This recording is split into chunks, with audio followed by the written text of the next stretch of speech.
Bonjour Kamel, est-ce que tu peux nous faire l'état du lieu de la téléréadaptation cardiovasculaire en 2025? Bonjour Alexandre Huyou, merci beaucoup pour cette invitation. Et donc en 2025, quand on fait de la réadaptation, on est obligé de parler de téléréadaptation cardiaque. Alors c'est quoi la téléréadaptation? Les gens vont se poser la question. Déjà la réadaptation cardiaque, vous savez qu'en France, on a la chance d'avoir des centres de réadaptation, on en a plus de 250 en France et malheureusement, il y a à peu près 30% de patients qui sont réadaptés. 70% de nos patients échappent à la réadaptation cardiaque pour diverses raisons. Et parmi ces raisons, il y en a qui peuvent expliquer l'arrivée de la téléréadaptation. La téléréadaptation est arrivée d'abord pendant le Covid parce qu'on ne pouvait pas communiquer avec nos patients, donc on y a réfléchi. Et avec l'équipe d'Ensuite dans le nord de la France, on a pu mettre en place un programme qui s'appelle WalkUp. Donc un programme WalkUp qui permet aux gens d'être téléréadaptés, de pouvoir faire la réadaptation tout en restant chez eux. Alors ces gens qui ne viennent pas en réadaptation cardiaque, souvent vous disent je ne peux pas parce que je suis libéral, il faut que je reprenne mon boulot, j'habite trop loin d'un centre, c'est pas possible, etc., etc.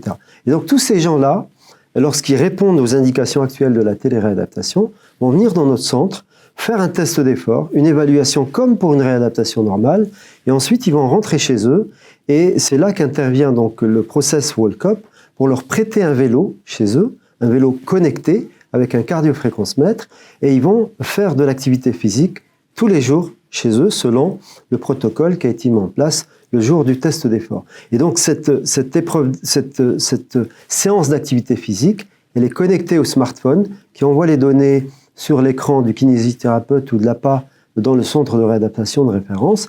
Et ainsi, on va suivre le patient, en tout cas pas en direct, il n'y a pas de surveillance électrocardiographique, il faut quand même le souligner. Et ces patients vont être réadaptés, faire de l'activité physique chez eux pendant les 20 séances, avant de revenir au centre, faire le test final et conclure sur la réadaptation. Est-ce que ce type de programme est couvert médico-légalement? C'est une première question. Une deuxième question, comment les données sont transmises et par qui sont interprétées? Est-ce que c'est interprété tous les jours? Est-ce que c'est une fois par semaine? Et puis la troisième question, je vais revenir avec la troisième question, pour que tu nous dises quelles sont les difficultés sur le plan cardiologique pour un cardiologue de mettre en place ce type de programme. Alors déjà, c'est très encadré, c'est très précis. Le programme s'est fait avec toutes les autorisations nécessaires. On sait bien qu'il y a des données médico-légales, il y a des données d'hébergement, tout simplement. Ces données, tout ça a été réglé par Ensuite et les autorités de tutelle. Ce programme a été mis en place dans le cadre d'un article 51 qui court toujours. Donc c'est une véritable étude qui est suivie par les ARS et qui permet aujourd'hui de recenser 2500 patients qui ont fait de la téléréadaptation. Et bien sûr, on a regardé les résultats.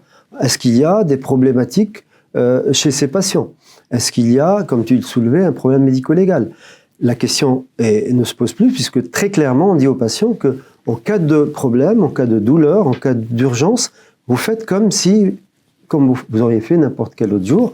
Vous appelez le SAMU si c'est une douleur profonde, si c'est une douleur prolongée, enfin c'est tout ce qu'on explique habituellement à nos patients. Sinon, jusqu'alors, sur les 2500 patients, 0 accident cardiaque. Pas un seul décès, pas une seule complication. Les patients font de l'exercice physique, ils sont sélectionnés. J'avais commencé par dire que ce sont des patients qui ont un faible risque cardiovasculaire, généralement qui ont fait un infarctus avec une bonne fonction VG, pas de trouble du rythme, qui ont eu un stent, 2 stents, ça c'est pas vraiment le problème, et qui vont faire le réentraînement chez eux. Mais il n'y a pas que le réentraînement, il va y avoir aussi des programmes d'éducation thérapeutique exportés. Donc, si par exemple Alexandre est fumeur, eh bien, il va avoir un programme sur l'arrêt du tabac pendant son cycle de réadaptation. S'il a un problème de surpoids, on lui parlera du poids, d'hypertension, de diabète.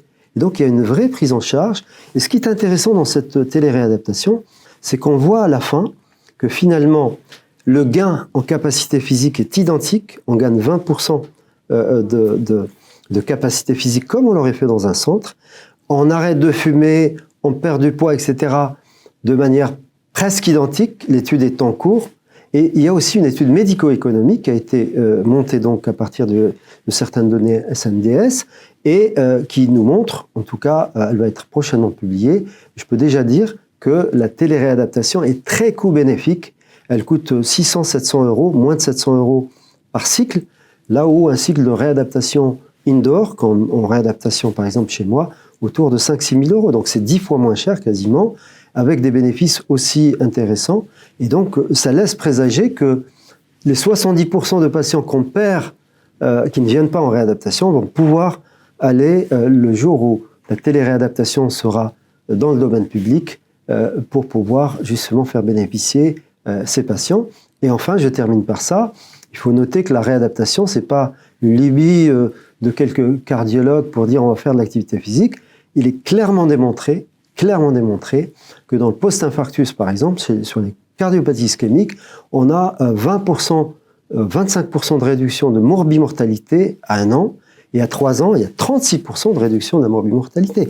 Donc c'est une perte de chance de ne pas aller en réadaptation, et la téléréadaptation est un moyen idéal pour pouvoir lancer ce phénomène.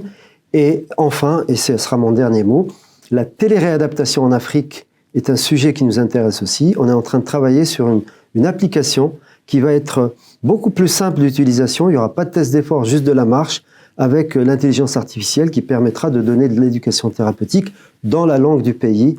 Et dans 15 jours, je dois aller à Dakar pour en parler à nos amis sénégalais. C'est excellent. On attend ton retour peut-être pour nous dire un peu plus, puisque parfois le plus simple qu'on fait, le mieux c'est.